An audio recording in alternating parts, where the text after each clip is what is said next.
ግብጽ ባለሙያዎቿን ወደ ኤርትራ ልትልክ ነው። ለምንድነው ወደ ኤርትራ ግብጽ ባለሙያዎቿን መላክ የፈለገችው?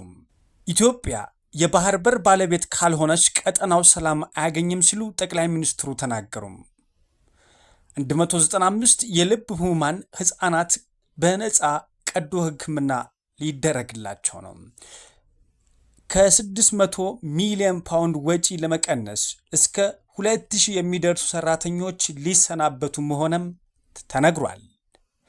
እንደዚሁም የኒኩሌር ስምምነቱን ካልተቀበላችሁ እጅግ የሚያም ጥቃት ይጠብቃችኋል ስትል እስራኤል አስጠንቅቃለች። ሰላም ጤና ይስጥልን፣ እንደምን አላችሁ ውድ የኢትዮጵያ ድምፅ ተከታታዮች። የኢትዮጵያ ድምፅ ለሚያዝያ 8 ቀን 2018 ዓ.ም ያዘጋጃቸውን የሀገር ቤትና የባህር ማዶ ዜናዎች ከዚህ ሰዓት ጀምሮ ወደ እናንተ የሚያደርሱ ይሆናል። ከዜናዎቻችን ጋር አብራችሁ ትሆኑ ዘንድ በአክብሮት ጋብዘናል። ቀዳሚ ወዳደረግነው ዜናችን እንውሰዳችሁም። ኢትዮጵያ የባህር ባለቤት ካልሆነች ቀጠናው ሰላም አያገኝም ሲሉ ጠቅላይ ሚኒስትሩ ተናገሩ። ጠቅላይ ሚኒስትር አብይ አህመድ ከብሔራዊ ቴሌቪዥን ጣቢያ ጋር ባደረጉት ቃለ መጠይቅ የባህር በር ጉዳይ ለኢትዮጵያ የግድ መሆን ያለበት የህልውና ጉዳይ መሆኑን በድጋሚ አጽንኦት ሰጥተዋል። ወደብ አልባ መሆን በሀገሪቱ ብልጽግና ላይ ትልቅ ማነቆ መፍጠሩን የገለጹ ጠቅላይ ሚኒስትሩም በተለይም በሎጂስቲክስ ወጪ ላይ የሚታዩ ችግሮች ዘርዝረዋል። ኢትዮጵያን የሚያክል ታላቅ አገር የባህር በር ሳያገኝ እንዲቀጥል ማሰብ የዋህነት መሆኑን በመጥቀስም ጉዳዩ በሰላማዊ ንግግር መፈታት እንዳለበትም አሳስበዋል። ጠቅላይ ሚኒስትሩ አክለውም ወሳኝ የባህር መተላለፊያዎችና ወሽመጦች ትናንሽ ሀገራት ሊጠበቋቸው ስለማይችሉም እንደ ኢትዮጵያ አይነት አቅም ያላቸውና ምሰሶ የሆኑ አገራት ሊሳተፉባቸው እንደሚገባም ተናግረዋል። አሁን ባለው የዓለም ፖለቲካ ውጥረት በተለይም ከኢራን ቀይ ባህር ስጋቶች ጋር ተያይዞም ኢትዮጵያ የራሷን ጥቅም ለመጠበቅ መሰማራት አለመቻሏን አሳሳቢ መሆኑን ጠቁመዋል። ኢትዮጵያ የባህር በር ባለቤት ካልሆነች ቀጠናው ሰላም እንደማያገኝና የዓለም ንግድም እንደሚስተጓጎል አስጠንቅቀዋል። በመጨረሻም ኢትዮጵያ የባህር በር እንዳይኖራት ማድረግ ለማንም አዋጭ አለመሆኑን የገለጹት ጠቅላይ ሚኒስትሩ በአሁኑ ወቅት ከምጽዋ እስከ ሞቃዲሾ ባለው 5000 ኪሎ ሜትር የባህር ዳርቻ ላይ በንግድ ሕግና በሰጥቶ መቀበል መርህ የመጠቀም ፍላጎት እንዳለ አመላክተዋል። ምንም እንኳን ከሶማሊላንድ ጋር የተፈራረመው ስምምነት ተግባራዊነትና ከኤርትራ ጋር ያለው ውጥረት ቢኖርም ኢትዮጵያ ከባህር ተነጥላ እንደማትኖርና ይህንን ማሳካት የመንግስታቸው ዋነኛ ግብ መሆኑን በጽኑ አቋም መግለጻቸውን ቢቢሲ ዘግቧል። ግብጽ ባለሙያዎቿን ወደ ኤርትራ ልትልክ ነው። ግብጽ የቴክኒክ ባለሙያዎቿን ወደ ኤርትራ ልትልክ መሆኑን ገልጻለች። ግብጽና ኤርትራ በኢንዱስትሪና በመሰረተ ልማት ዘርፍ ያላቸውን ትብብር ወደ ላቀ ደረጃ ለማሸጋገር የሚያስችል ስምምነት ላይ ደርሰዋል። በካይሮ በተካሄደው ከፍተኛ የልዑካን ቡድን ውይይትም ግብጽ ያላትን የኢንዱስትሪ ተሞክሮ ለኤርትራ ለማካፈል ቁርጠኝነት ገልጻለች ሲሉም የስምምነቱ ዋና ዋና ነጥቦችን ገልጿል። ዘገባው በኤርትራ ለሚከናወኑ የኢንዱስትሪና የመሰረተ ልማት ፕሮጀክቶች የሚውሉ የቴክኒክ ባለሙያዎችን ለማሰማራት ተዘጋጅቷል። የሰለጠነ የሰው ኃይል ለማፍራት የሚረዱ የቴክኒክና ሙያ ስልጠና ማዕከላትም በኤርትራ ይገነባሉም ተብሏል። ስልታዊ የሆኑ ፋብሪካዎችና የመሰረተ ልማት አውታሮች ለመገንባት የሚያስችሉ ዝርዝር ጥናቶች በግብጽ ባለሙያዎች አማካኝነት ይከናወናሉ ተብሏል። 195 የልብ ህሙማን ህፃናት በነፃ ቀዶ ሕክምና ሊያገኙ ነው። በኢትዮጵያ የልብ ህመም ያለባቸው ህፃናት ስቃይ ለማቃለል የሚያስችል ታላቅ የነፃ ሕክምና ዘመቻ ሊጀመር ነው። የጤና ሚኒስቴር ከመንግስትና ከግል ሆስፒታሎች ጋር እንደዚሁም ከአጋር ድርጅቶች ጋር በመተባበር 175 ህፃናት ነፃ የልብ ቀዶ ሕክምና ለመስጠት የሚያስችል የመግባቢያ ሰነድም ተፈራርመዋል። ይህ የ45 ቀናት የዘመቻ ስራ ከሚያዝያ 12 ቀን 2018 ዓ.ም ጀምሮ የሚከናወን ሲሆንም በጅግጅጋ ከተማ የሚታከሙ 20 ህፃናትን ጨምሮ በአጠቃላይ 195 ህፃናት የህይወት አድን አገልግሎት ያገኛሉ ተብሏል። የጤና ሚኒስትሯ ዶክተር መቅደስ ዳባ እንደገለጹትም ይህ ዘመቻ በዘርፉ ያለውን ከፍተኛ የህክምና ጫና ለመቀነስ ትልቅ አስተዋጽኦ ይኖረዋል። ለህክምናው የሚያስፈልጉ ግብዓቶች የሀርት ቱ ሀርት ችልድረን ኤድ ድርጅት የሚያቀርብም ሲሆን እንደ ጥቁር አንበሳ፣ ቅዱስ ጳውሎስና ኢትዮ ኢስታንቡል ያሉ ታዋቂ ሆስፒታሎች በዘመቻው ይሳተፋሉ ተብሎም ይጠበቃል። የኢትዮጵያ ዜናን ያደመጣችሁ ትገኛላችሁ። ዜናዎቻችን አሁንም ወደ እናንተ ማድረሳችን ቀጥለናል። ይሄ ፕሮጀክት ቢበዛ በ2 ዓመት ውስጥ ሙሉ ወጪውን ሸፍኖም ከ2 ዓመት በኋላ ተርፋማ ፕሮጀክት ይሆናል ሲሉ ጠቅላይ ሚኒስትሩም ተናግረዋል። ጠቅላይ ሚኒስትሩ ይህንን ያሉት ዛሬው ዕለት የአሰላ የንፋስ ኃይል ማመንጫን ባስመረቁበት ሁነት ላይ ነው።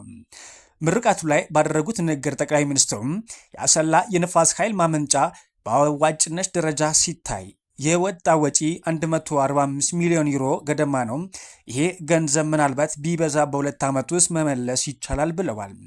ኢንቨስት ስናደርግ ስንበደር በጥቂት ዓመታት ውስጥ መመለስ የሚያስችል ከሆነ ኪሳራ አይደለም። ስንበደር ወይም በእርዳታ መልክ ስንቀበል ገንዘቡ 100% ስራ ላይ ውሎ ያለን ብድር መክፈል የማይችል ወይም የተራዘመ ጊዜ የሚወስድ ከሆነ ወደ ልጆቻችን ዕዳ ይሸጋገራል ሲሉም ገልጸዋል። ይሄ የአሰላ ፕሮጀክት ግን ቢበዛ በ2 ዓመታት ሙሉ ወጪው ሸፍኖ ከ2 ዓመት በኋላ ትርፋማ ፕሮጀክት እንደሚሆን ተናግረዋል።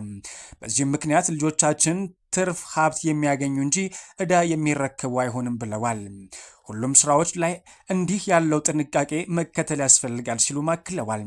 ከዚህ በተጨማሪም ጠቅላይ ሚኒስትሩ በአሰላ የንፋስ ኃይል ማመንጫ ፕሮጀክት ላይ የዴንማርክ መንግስት ላደረገው ድጋፍ አመስግነዋል።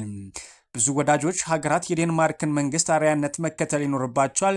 የዴንማርክ መንግስት ግማሹን ሶፍት ሎን ወይም ኮንሰሽናል ሎን በሚባል ብድር ወይም ምንም አይነት የአራጣ መልክ የሌለው ለመክፈል የሚያስቸግር ሲሆን ግማሹን በእርዳታ ነው የሰጠው ሲሉም ገልጸዋል። ይህ ፕሮጀክት የዴንማርክ ኪንግደም ስጦታ ነው ቢባል ምንም የተጋነነ አይሆንም። ብድሩም እርዳታውም የነበራቸው ትክክል ምስጋና ይገባዋል ሲሉም አክለዋል።